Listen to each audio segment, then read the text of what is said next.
again, nerds. As of the time I'm recording this right now, my kitty is back to make more kitty music. Ugh.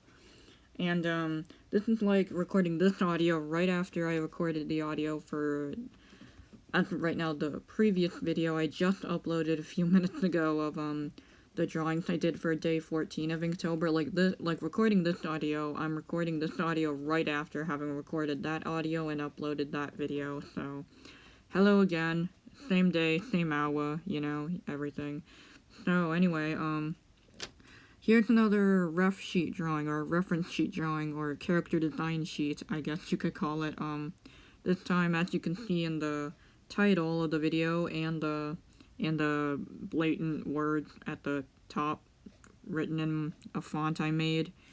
This one's name is Draven Faust, and, okay, so I wrote down on bullet points to talk about, which I wrote. The first one is this character's info, or the very brief of what I have thus far, inspiration stuff or whatever.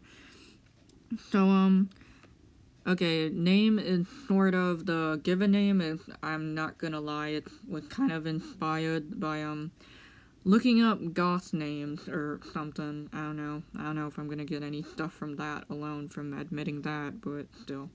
Anyway, so that's where the given name comes from, and Faustus, or Faustus, or something like that.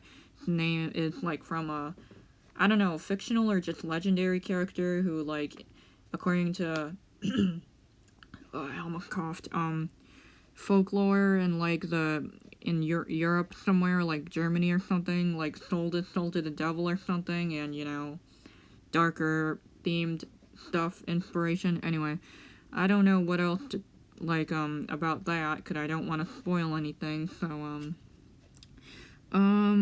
okay, second bullet point, more info on why character ref sheets are even being created, okay, yeah, so right now I'm working on another one whose name I will not, reveal right now, but, so yeah, I wrote in parentheses to keep it secret, but I finished the line art for that one's character design sheet, and I have, 7 others that are sketched out right now that I still have to add line art and color to, So I have, 10 in total that I have, well, not all of them, like I just said, 7 are only in the sketching phase right now, and need line art and colors, but so far, I've gotten around to working on 10, and finished, as of right now, as you can see, finished 3 of them, the first, being Audacious, Van Spalter, Dexter Dorsey, and right now, Draven Faust, which you are seeing completed in this video, and oh my gosh, my family's probably walking in my house right now, and my dogs are barking. So, and this video is 18 minutes, my gosh. Okay, so, yeah, and then I wrote down in the bullet points to talk about, my dogs. Anyway. They usually act like that when people are walking by the house, or when my yep, here they are, they're walking in the house right now. Okay, so, I talked about how doing this would be, I always feel awkward doing commentary in front of them. So, yeah, and I wrote that I would talk about how drawing these ref sheets are a great practice for drawing facial expressions and adding life or character to these characters and figuring out their personality traits. I'm flipping around a paper so I can, because these bullet points are written on paper. Anyway, so I can determine what kind of personality traits I can give them and write for them to have, as I only have the outward designs being figured out right now. I've only figured out, their outward appearances, and I haven't really figured out their gist, or their deals, or what kind of presence they're meant to put into the Dybbuk. I don't have any of that, backstory stuff figured out yet. And, the 8th bullet point, oh my gosh, I've already gotten to the 8th bullet point, but then again, I wrote pretty vaguely, so, not in full sentences, not in, full paragraphs or nothing. How the Dybbuk serves as a guilty pleasure, a way for me to write a story with all kinds of elements, themes that I personally enjoy. Okay, the goal for me with all this, okay, I might be losing my inflection because I'm kind of reading word for word right here of what I wanted to write and talk about. So right here, sorry if it sounds like I'm talking all scripted all of a sudden because I'm reading this off of a paper. So the goal for me with all this from the beginning is to create a story, something that I personally can enjoy. It really is a compilation of all the things that I like. A story I personally have been waiting to see. A story I personally have been waiting to see being made, whether it be made by me or someone else, whether it be mine or someone else's creation. So yeah, talking once again how like this whole story is like talking about how the story, I'm kind of distracted because people, or at least my brother, is walking in the background. A story. So the goal with this Dybbuk verse is to create a story that I myself can personally enjoy, because I noticed how cause I'm kind of like one of those people who kind of like feels as if they would get depressed. Well, I haven't actually had a job so far in my life, but who knows if that'll change. Anyway, so I feel like I'm the type of person who would like get depressed per se if I had to work under somebody else or work trying to bringing other people's ideas to life. Not that there's anything wrong with other people's ideas, or I would ever think that their ideas are quote bad or nothing. Just, I don't know, I'm just kind of one of those I'm like I don't know, like a classic Sagittarius, likes to try to prefers innately to have freedom in what they do and just to do what they want or something. I know that's not a really good mindset to have, because if anything happens to my mom, then I would have to take matters into my own hands and get a job and everything and work and stuff like that. But so I don't know, it's not necessarily the ideal mindset, I guess, to like be so freedom loving that you don't want to get a job or nothing and stuff like that. And so yeah, it's not a good mindset, but at the same time not the healthiest you can have. But it's like yeah, that's kind of why I think I would get kind of depressed if I like worked bringing other people's ideas to life, which is why this Dybbuk story is like just literally is like everything I personally enjoy or have been waiting to see covered in a story, like with all these characters, with all these kind of outfits, with all these kind of like twists and turns and like of fantasy mixed with real life events that I think are cool and everything, but and elements that I like diversity, and personality and different cultures and everything. And like I've been waiting to see a story like technically just like this, pretty much, with characters like this, with personality traits, diversity, different nationalities, cultures, everything like that. Excuse me. Yeah, that's like the whole gist of this, of why it exists the way it will or it does and stuff, because I just kind of want, because everyone to an extent loves freedom and likes to have time to themselves and act out on their guilty pleasure every so often, or if we could. So yeah, I kind of created this to and stuff because it really is a story that I personally can enjoy and invest time in. Because if the story was not like this, things that I like, then I would not have invested this much time in it as I have already. If it was not like this, if it didn't have historical elements mixed in with dark fantasy and everything, if it didn't have this logic, if it didn't have these type of characters, if it didn't have these type of outfits even, if it didn't have diversity, it didn't have any one of these attributes to it, then I would not have taken it this far, or I would have lost interest in it by now, to be honest. So what else? I didn't really write that much else on these bullet points. I should probably make them much longer and much more in-depth if I, in case I come up with videos like this long, but, Oh yeah, and I wanted to talk about, adding, a line art or lines to my artwork, and this here, I don't like the effect it gave here because I don't know, I didn't add any, sophisticated shading to it. Like, I didn't, like, these are technically all flat colors, and the shading that you might see in the ones I did of Ida and Dexter, those are just from the sketch line from the initial sketching, like the sketching you see on the majority of the remaining doodles right here, like in that type of sketchy phase with those kind of like pencil, like shading stuff. I don't know, I almost said pencil shaving, but that's a whole different thing. That sounds similar.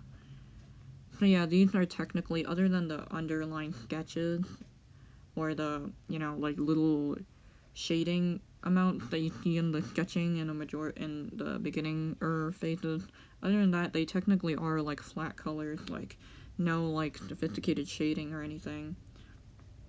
So it's like, I don't like the effect it looks like right here with the line art and everything, because I guess it has no shading yet. Like, it's not shady, and I didn't add any sophisticated shading to it. It technically, it's just meant to be flat color to just figure out their overall color schemes, but that's about it. But still. So yeah, I don't like the effect it has here with just line art and no, like, shading, really, like, just flat colors with line art, so so yeah, but I like how it turned out with the previous Paradise drawing, and I want to replicate that, like, add more, like, shading, not just, you know, flat colors on the characters, you know, and maybe even with the line art, add, like, hatching or cross-hatching every so often in some areas that, you know, are, like, you know, play around with the line art colors, like, you know, like, darker line art or more hatching in the darkest areas, and, you know, and everything, and just, because that, quote, digital painting style that I've used in, several drawings that don't involve Aaron Jeffco, greatest actor ever. Anyways, so other than, so yeah, like the original artwork, like, the Lost to the Sea one, the one I did of my four-eyed OC David with the blue glasses and red hair at the pub, and, the other original artworks I've created on this channel, other than those, like, yeah, those pieces, like, I've already said this before in the previous videos, right? It's like I'm repeating myself in the same hour, so that's pretty funny. Anyway, so yeah, I've already said this, like, minutes ago, less than an hour ago already, but, and you're probably sick of hearing the same old stuff, but, yeah, those drawings with that, quote, digital painted, more style that doesn't have, like, solid line art, and it looks more like pencil-ish soft shading, I guess. Not as cel-shaded-ish, like slightly more transition and stuff. With, you know, the artwork with multiply layer abuse at the beginning. Yeah, those ones take a long time. Those ones take a long time to finish, also largely because of procrastination, but still. So yeah, those ones take a while, and without procrastination getting in the way, so yeah, those ones are longer, and it's like, yeah, you know, I need to come up with a way to, like, create these faster, especially if I'm gonna make graphic novel pages. I gotta find a way to color and draw these faster, you know, but still be finished looking enough that, you know, it could pass off as graphic novel pages and everything. So yeah, I still need to experiment with that. And I still got these reference sheets, the character design sheets, concept art sheets to finish and to get out of the way so I don't have to do them later, so. Getting close. It always feels like it's about to end when still got a few more steps to do, Yusha, when you drew these. So, yeah. So yeah, I still gotta figure out how I want to go about doing graphic novel pages. I still want to draw on those that digital painted style, the ones that have multiply layer abuse at the beginning, but yeah, I still want to do those for more sophisticated, like, I don't know, like, non-graphic novel page bonus art, I guess. I don't know. So yeah, I really like how that When Paradise drawing came out, but I think I got lost in the details. Like, I don't know if I'm gonna, like, make, like, only the characters have line art. Significant line art. Only the characters have line art, and then not as much for the background, I guess. like, you know, certain elements of the background are supposed to be, like, farther back in the distance, or, you know, like, maybe blurred enough that it doesn't take away focus from the characters, you know, making the background, like, less blatantly obvious than the characters that we're supposed to pay attention to. I don't know how I'm gonna go about doing it yet. I'm still practicing and experimenting.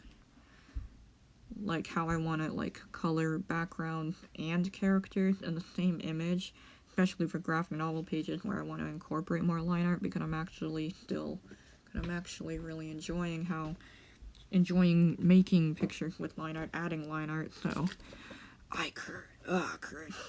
These Inktober doodles, I'm getting addicted to creating line art in my art, creating lion savvy drawings. Arrgh.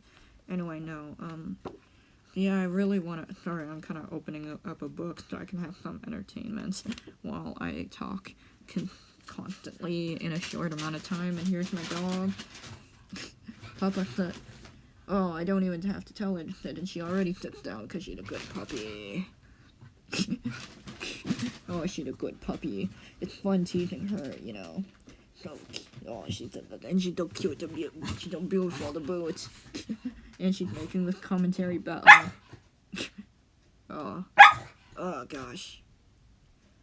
Maybe I'll put a warning in the description that, like, when she barks, especially when you're right next to her, it really hurts your ears. So, I don't know, maybe I'll put a really loud barking dog in the description. I don't know. Yes, it's a good, smart puppy. Still working on the picture, you saw. With my dog right next to me. And I'm hoping that she doesn't bark. Anyway, coming close, but it still feels like minutes away. Oh yeah, and I almost forgot I even had finished screenshots of it at the very end, which take up a couple more seconds, so I don't know. So, anyway, any final say on this? I do like how this particular rough sheet came out, and thank gosh, each HSB sliders exist in art programs, especially in Procreate, because then it allows me to dull down the colors, or, you know, change the opacity or the saturation of the colors. Because you just saw how I, like, used, like, a more vibrant purple on the vest, but then thanks to HSB sliders and digital art programs, if you know what that means, that changed the hue, saturation, and brightness. Thanks to those, I was able to, like, you know, tone down the purple. That's supposed to be a purple or a maroon at least, and you know, just tone it down so it's not as vibrant, so, you know, it can keep an overall, like, faded look, like, not super vibrant look. Thank gosh those exist. And tools like the color drop and, you know, the fill bucket, like, tools exist because, and brush size and everything exists, because then that would take a longer time. Anyway, so yeah, you'll see in a couple seconds the finished artwork. Or finished pictures and close-ups of it. So anyway, thank you guys very much for watching, and I'll see you next time in whatever video I make. And, yeah, here are some final shots. So yeah, thank you very much for watching, and I'll see you next time in whatever video I make. Bye!